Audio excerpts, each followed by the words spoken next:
So it'll probably take a few minutes for folks to show up. Screen, Zoom, Q camera. Oh. Howdy, guys.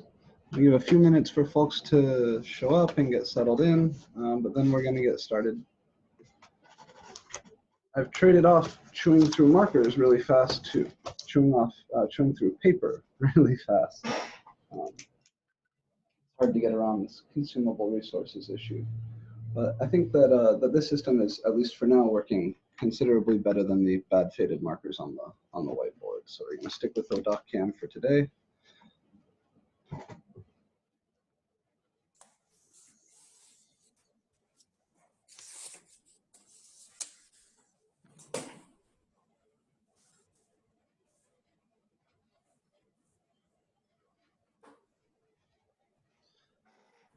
And only a couple things I wanted to do today. I'm going to have to cut it a little bit short because I have to go pick my fiance up from work at 3. I just wanted to graph maybe 1 or 2 more polar equations in polar coordinates. And then I also wanted to get a little bit of practice transforming one equation into another. So transforming a rectangular or xy equation into an r theta equation. And maybe more importantly, going back the other way, because that can be a great way to tell what it is you're looking at, because you guys know a lot of graphs of functions in rectangular coordinates. So if you can transform the polar equation into a rectangular coordinate equation, sometimes that can be really helpful. So today, maybe more polar graphing.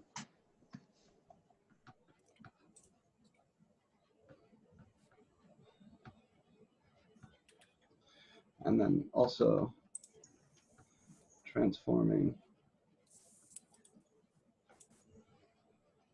equations from x, y, back and forth to polar. It's like folks are getting in. We have just a few more minutes. I guess while we're waiting for other folks to show up, is there anything that's been bugging you guys? Anything that you'd like to talk about or ask about? Yeah, I have a question about the 8 and 9 on the homework. Is like, I understand the plotting the 2 other points, you minus 2 pi and then you add 2 pi. But I don't understand when it's a negative, when r is negative.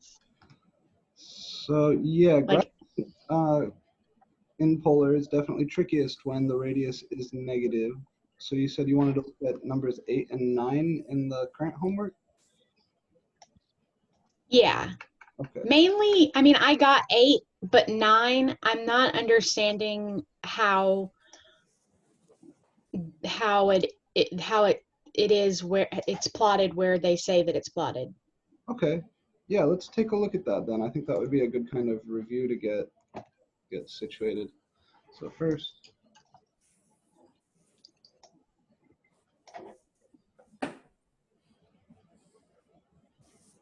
is this homework 13? What homework is this?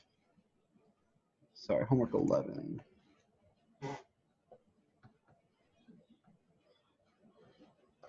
So we want to plot the polar point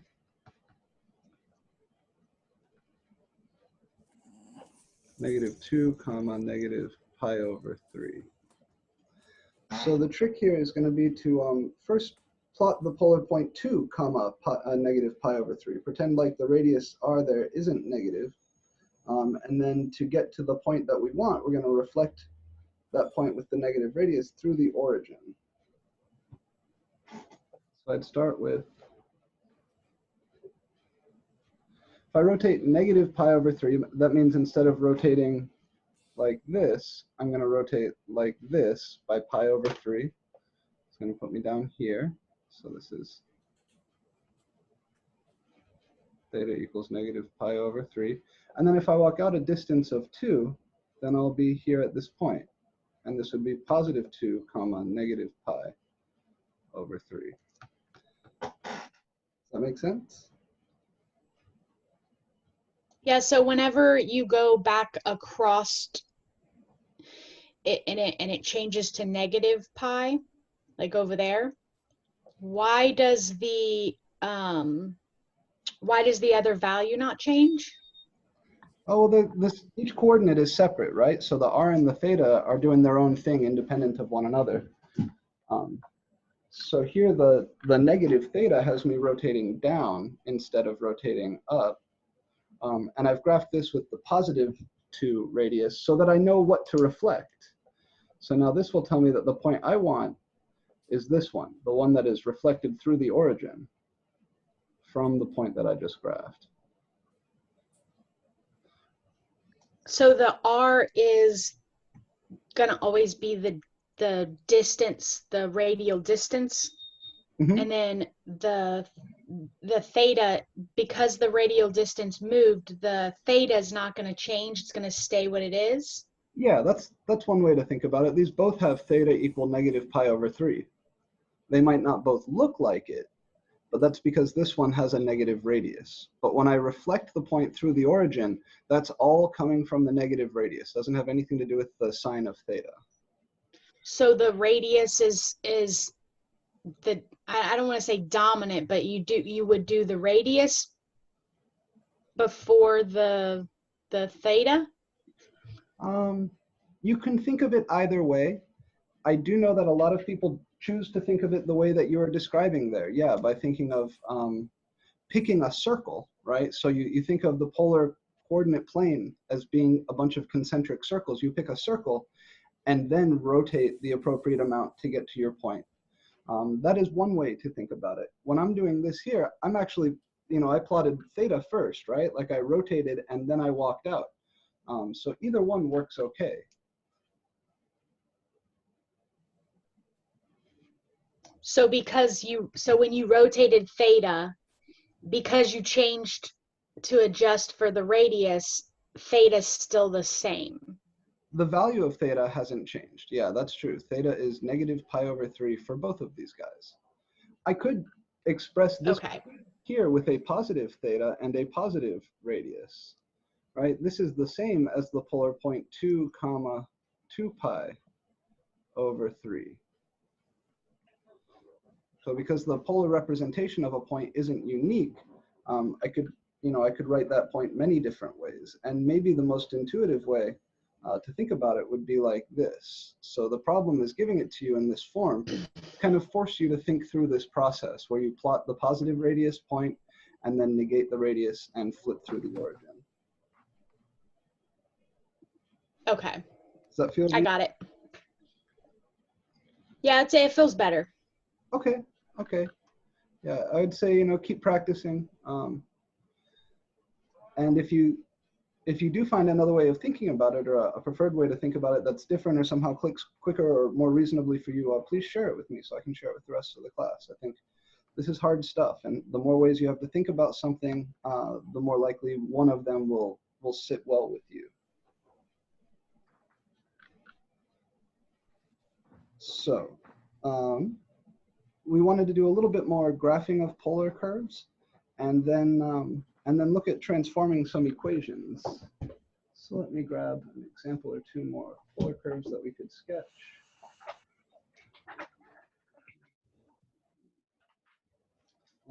This guy is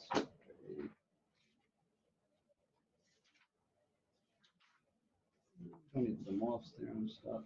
So we've graphed a bunch of limicons. We've graphed a bunch of roses and circles. We haven't graphed any lemniscates yet. That might be an interesting challenge. So let's not do that. That's a little too much. But let's look at something like, so far it seems like those pedal graphs are the ones that are giving us the hardest time. And what do? We did sine 3 theta. We haven't looked at a sine pedal graph that has an even coefficient inside. So maybe for our last little polar graphing experiment, let's sketch r equals sine Yeah, screw it, 4 theta.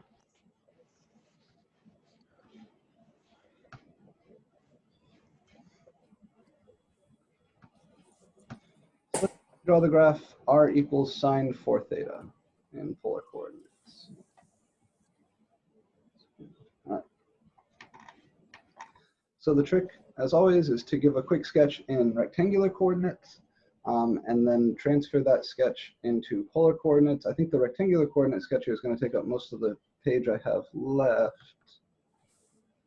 So I'll do the polar sketch on the next page. We always need to make sure we go out to 2 pi. And then 4 theta has period. Sine 4 theta has period 2 pi over 4, which is pi over 2. So we're going to go through 4 full cycles just between 0 and 2 pi. So over here I'll come and mark off. There's pi. There's pi over 2. And there's 3 pi over 2. So each of these subintervals is of length pi over 2. And so we're actually going to go through a full period for this function over each one of those. So if I mark this as being positive 1, and this as being negative 1, then the first full cycle of this graph looks like that. And we're just going to keep doing that. We're going to do that for every one of these subintervals.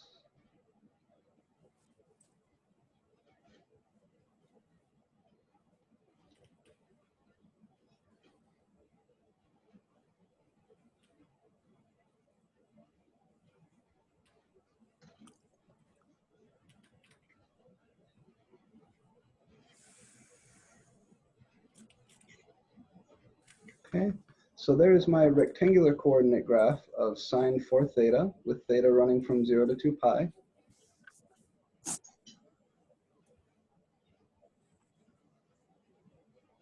If this guy is pi over 2, then this is pi over 4. This is 3 pi over 4. This is 5 pi over 4. And this is 7 pi over 4. And these peaks are occurring at multiples of pi over 8, right? This is pi over 8, comma 1. This would be 3 pi over 8, comma negative 1, 5 pi over 8, comma positive 1, 7 pi over 8, comma negative 1, 9 pi over 8, comma positive 1, 11 pi over 8, comma negative 1, 13 pi over 8, comma positive 1, 15 negative 1. So that's all of my mins, maxes, and equilibrium points labeled. And so now I am ready to sketch the polar graph. Zoom in here a little bit in case you're having a hard time seeing. Any questions on where the rectangular graph is coming from or why it has the features it does?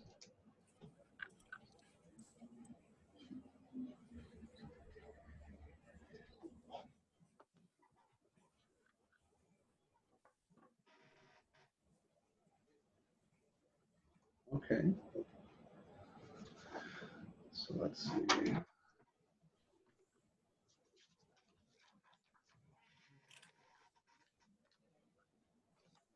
I'll try to keep him in view. And I wonder if I have any of that polar graphing paper printed out.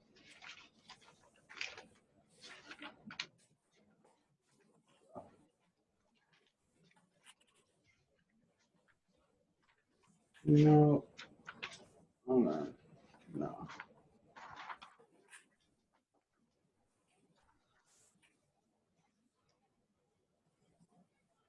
So let's draw in our polar graph coordinate axes, the horizontal and vertical axes. And I want to add something to these, something that you might find useful if you're not printing out that polar graphing paper, might be to add in these radial lines that indicate particular values of theta, like this is theta equals pi over 4. This one over here would be theta equals 3 pi over 4.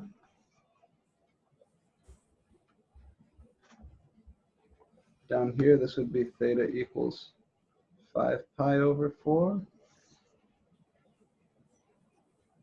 And this would be theta equals 7 pi over 4. And you could add in more if you wanted to, but sometimes having just a few of these can go a long way to helping keep you oriented as you're working. So what is this rectangular graph doing? When theta is 0, r is 0, so we're starting at the origin. And then as theta starts to swing around from 0 to pi over 4, we're going to come all the way out and all the way back in. So maybe I'll add in the pi over 8 line here. Pi over 8 should be halfway between 0 and pi over 4.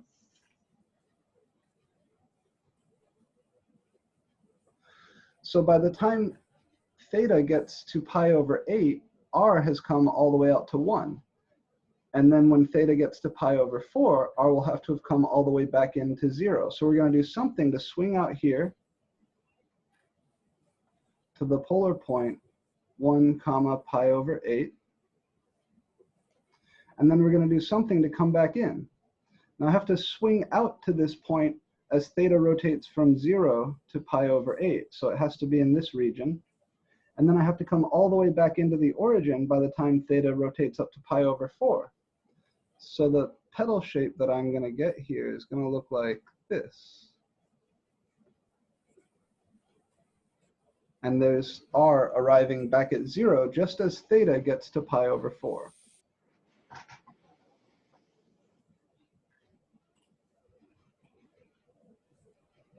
But then things get tricky. As r rotates past pi over 4 towards pi over 2, normally I would be drawing up here. But because r is negative, I'll actually be drawing down here. But the same sort of thing is going to happen. So if r was positive and doing that, I would get another one of these petals right here. But r is negative as it does that. So I get another one of those petals, but this time it's down here. And this point, the extreme point at the end of this petal, would be the polar point, -1 comma 3 pi over 8.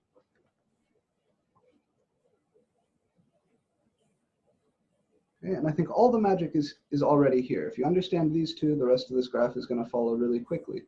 So let's take a second and see if there's anything that we can talk about that would help us understand where these two little petals are coming from, why they're shaped like they are, why they live where they live in the plane.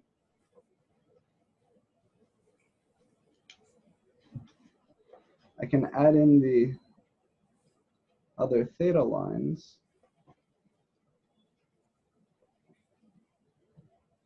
Up here, this would be the theta equals 3 pi over 8 line.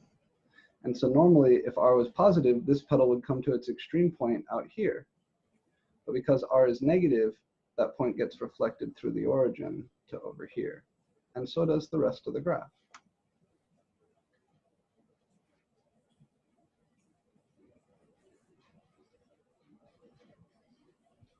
So now we're at theta equals pi over 2, which is right here on our rectangular graph. What's wrong here? And as theta rotates from pi over 2 towards 3 pi over 4, as we rotate through this region, r stays positive, right? Here, r is staying positive. I might add in the 5 pi over 8 line. So this is theta equals 5 pi over 8. because I know I'm going to come out to my extreme point at the end of that petal right there at 5 pi over 8.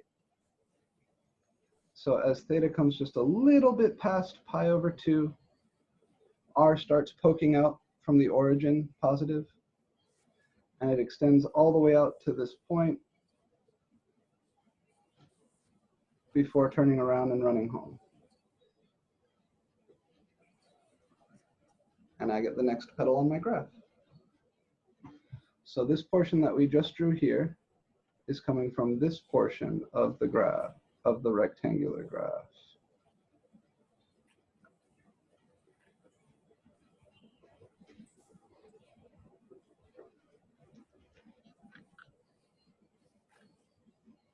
Now as we rotate past 3 pi over 4 towards pi, through what would normally be sketching in this region, r becomes negative again. So instead of sketching in this region, I'll be sketching in the symmetric region.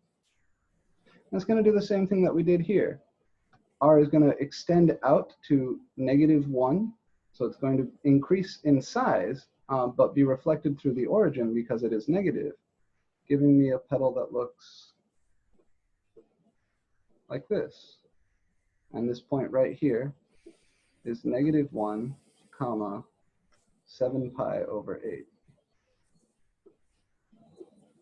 All right, and the 7 pi over 8 ray, that theta line, that's right here.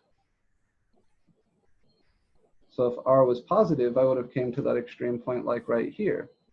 But because r was negative through that whole thing, we drew not here, but in the reflected space on the other side.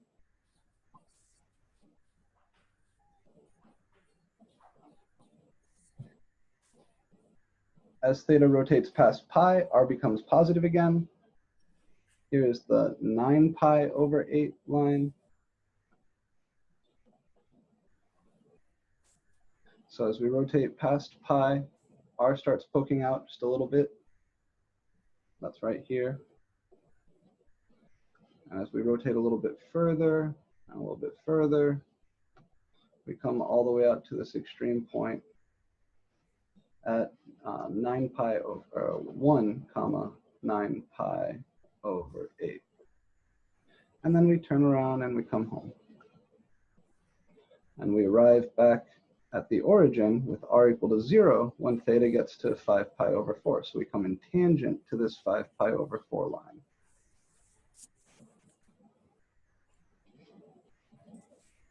As we rotate past 5 pi over 4 towards 3 pi over 2, normally I would be drawing in here.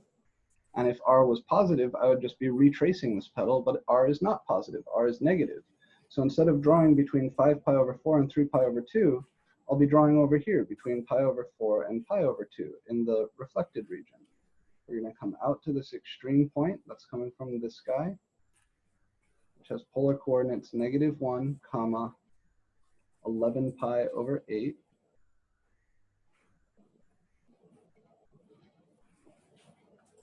And we're going to create a shape that looks like this. We'll come in tangent to the pi over 2 line. And there's 2 more little bloops on our rectangular graph to go through. And each one of those is going to correspond to a petal in the 2 little areas where it looks like we're missing a petal. The next little bloop or hill on the sine rectangular graph we have is this guy. So he's saying that as theta rotates from 3 pi over 2 to 7 pi over 4, r runs all the way out to 1 and then runs all the way back to the origin. He's going to reach that extreme point at 13 pi over 8. Here's the theta equals 13 pi over 8 line. And he will look like this. And this extreme point right here is 1 comma 13 pi over 8.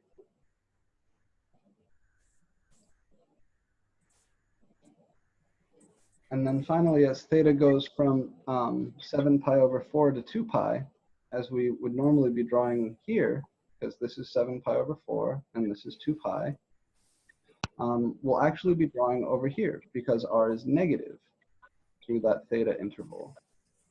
And so that's going to create our last little petal over here, coming out tangent to the 3 pi over 4 line, out to this extreme value of -1 comma 15 pi over 8, looking something like this.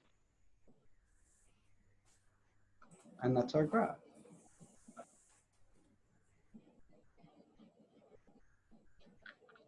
So if you haven't done yet, take a look at some of that polar graphing paper. You notice the WebAssign problems when you're selecting or plotting, they always give you this like concentric circles and rays out from the origin. It's to help you get more comfortable in polar coordinates and help you get a better feel for what goes where. And I strongly encourage you to start graphing these things on a sheet like that. If nothing else, maybe consider drawing in some of these helper lines like I did here, where I drew in the theta equals all the multiples of pi over 8 for this problem, because those were the interesting points. But if the interesting points were occurring at multiples of pi over 4, I would have just left those. How comfortable do we feel about this graph? Just give me a feeling for what's going through your head.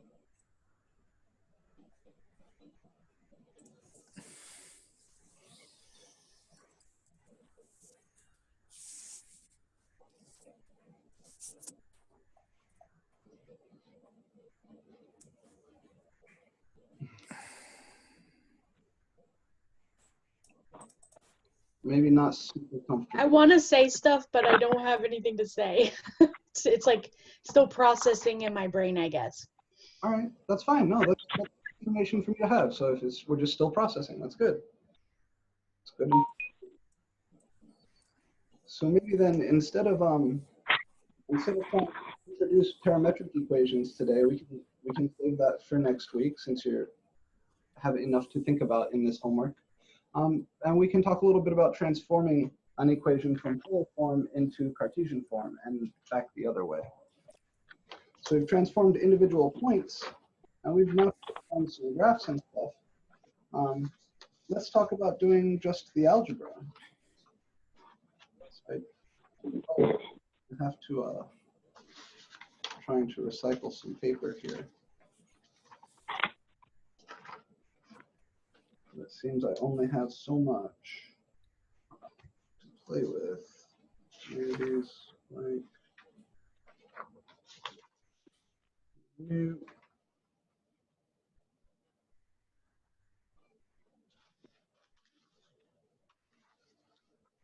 This will work.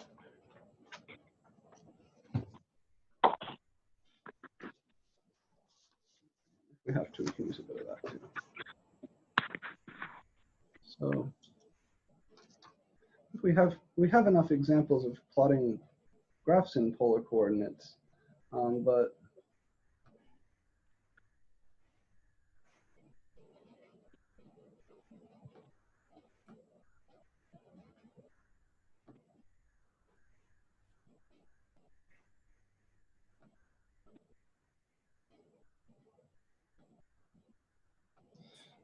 let's look at transforming equations back and forth from Cartesian to polar. One of these we've already done. We actually did one little example like this back when we first started talking about graphs of polar functions, the unit circle.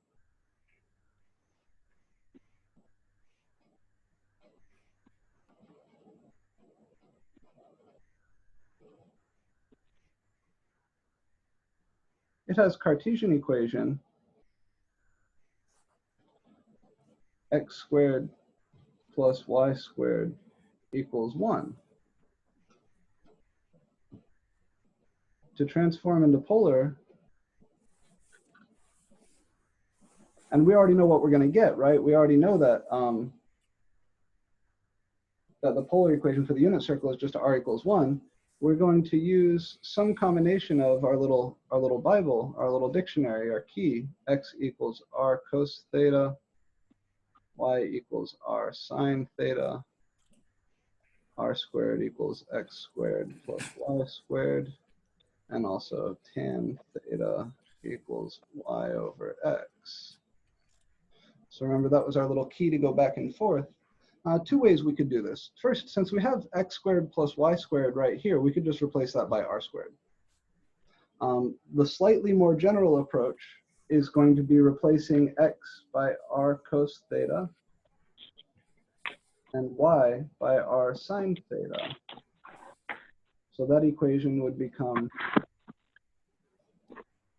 as x squared all squared, x is r cos theta, and y squared is r sine theta all squared, because y is r sine theta. And then you just simplify. This is r squared times cos squared theta plus r squared times sine squared theta equals 1. And you can factor the r squared.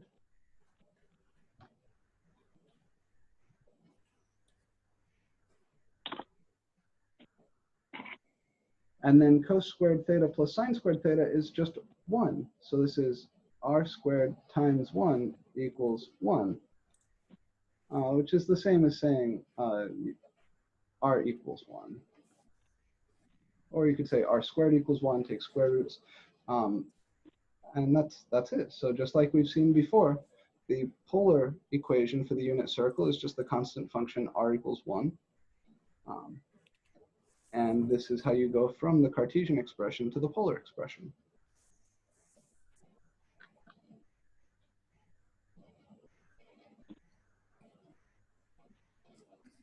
All right. I do think I gave you a few problems like this to look at in the homework. So I don't want to spoil those ones, but maybe we can find a few more fun examples here. A lot of conic sections. Finally on this. Okay. I'm sorry. Was there a question?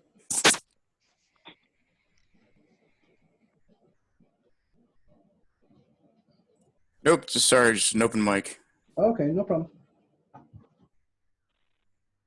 So then let's try one more like this. Let's transform into polar.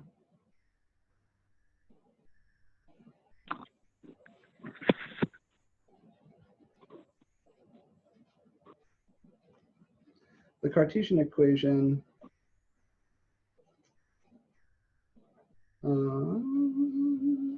This looks like fun. X squared plus y squared cubed equals 4x squared y squared.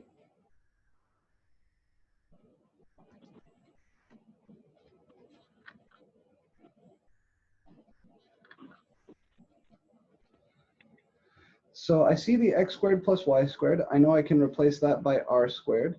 So this is going to become r squared cubed equals the 4. There's nothing I can do with that. But x squared, that's r cos theta squared.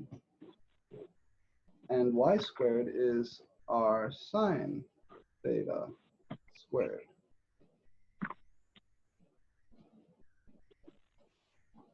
Well, we don't really have a lot of this stuff in our book, do we? That's okay. So r squared cubed, that's r to the 5th. And over here I'll have 4 r squared cos squared theta times r squared sine squared theta. And since everything on the right-hand side is being multiplied, there's no addition or subtraction. This is just r to the 5th equals 4r to the 4th times cos squared theta times sine squared theta.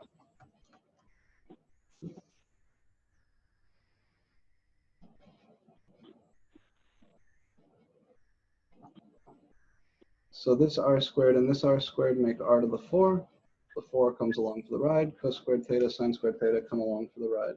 Now I can divide both sides by r to the 4, and I'll get r equals 4 cos squared theta sine squared theta. And that is the polar form of this equation.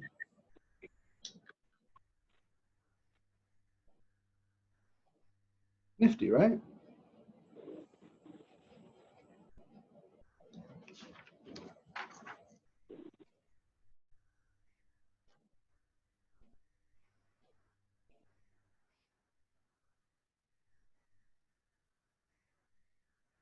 Any questions on what we did there or how we did it?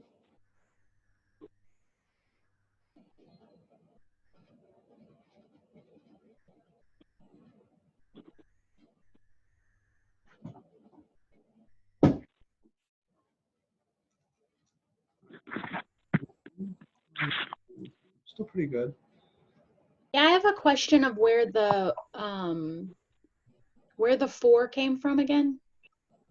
Well, he was hanging out here in the original. Yeah, where did it come from there? Oh, that's what you originally gave as the equation. This and asked to transform this into polar coordinates. So the 4, he was just always. Got it.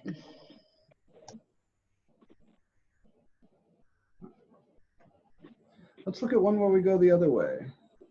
Let's see if we can transform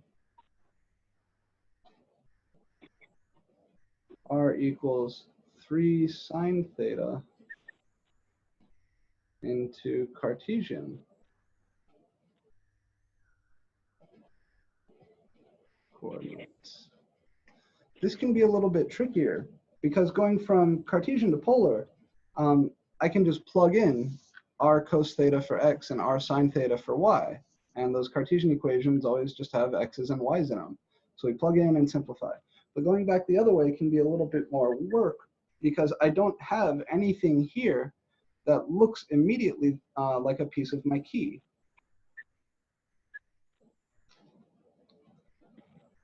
One thing I've seen people do is square both sides. That'll make an r squared show up. And as soon as you have an r squared, you can replace that by x squared plus y squared. But if you squared both sides, then you get r squared equals 9 sine squared theta. I don't know what to do with that sine squared theta right away. That's not obvious. And so a little bit more slick would be to multiply both sides by r. Because that will also make an r squared show up. But it has the added benefit of making r sine theta show up on the right-hand side as well. So that will give me r squared equals 3r sine theta. So I'm writing the 3 before the r because I want to group the r sine theta together because I know that that's y. Be a good boy. Now r squared is x squared plus y squared. And r sine theta, that's just y. So here is the Cartesian equation. If we're and patient, there is a way for us to figure out what this is an equation of, even if I didn't already know what r equals 3 sine theta look like. Maybe we remember what r equals 3 sine theta looks like, maybe we don't. But if I complete the square in y over here, then that will allow me to figure out what this quadratic actually looks like. So to see the graph, sometimes we complete the square.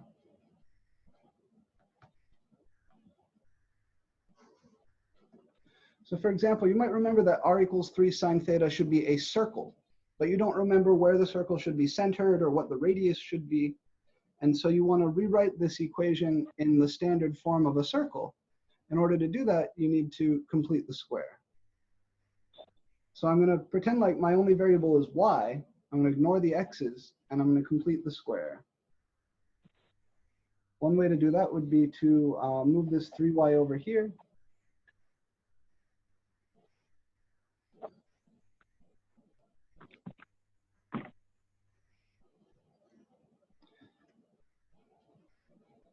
And then I just pretend like he's not here. If I gave you y squared minus 3y and asked you to complete the square, we would come up with that magic number that we need to add and subtract, and then try to factor what shows up as a perfect square. The magic number, remember, is always the linear constant divided by 2 all squared. So the number I would add and subtract here would be 9/4.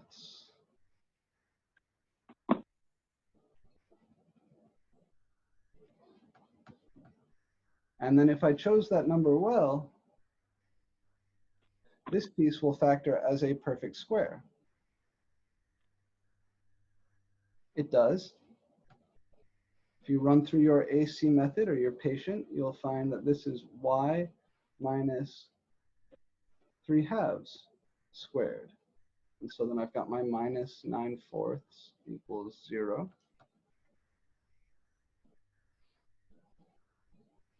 And then finally, we can finish our work here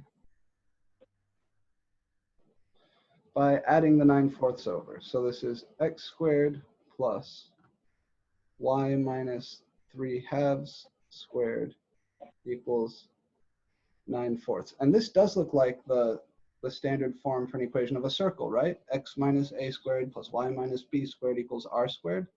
This is a circle centered at 0, 3/2 of radius, the square root of this, which is also 3/2.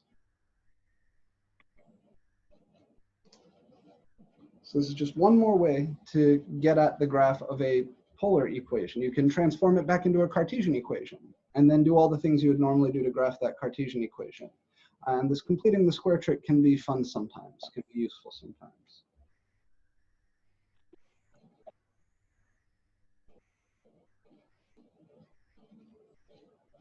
Any questions on how we got from r equals 3 sine theta to x squared plus y squared equals 3y?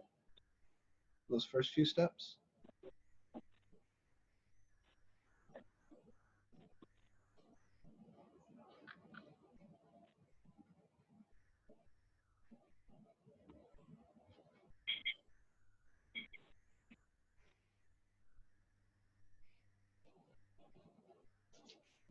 Okay.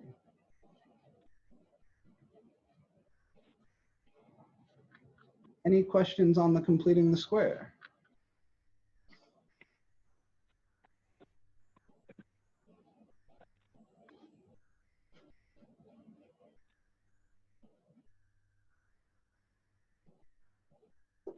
All right. So you guys should be in good shape to knock out that homework. I do have to go pick my fiance up from work. She gets off at 3, so I've got to dip out a little bit early here. So, what is this? So that's where I'm going to end the video for today. On Monday next week, we're going to start talking about parametric equations. Those are equations where instead of giving x as a function of y or y as a function of x, you give both coordinates as a function of some other variable. And it's fun stuff. It's especially useful when you're thinking about trajectories and particles in motion, but it has applications elsewhere, statistics, number theory, all sorts of good places. So this is more or less the end of our study of polar coordinates, except for the senses in which it overlaps with what we're going to do with parametric equations. And then parametric equations will be the last thing that we talk about this semester. We might get to talk a little bit about conic sections at the end from a geometric perspective, but I have a suspicion that we will end up a little bit tight for time.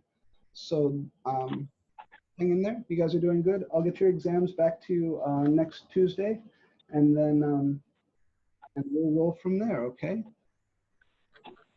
Thank you. All right, yeah, have a good afternoon, guys.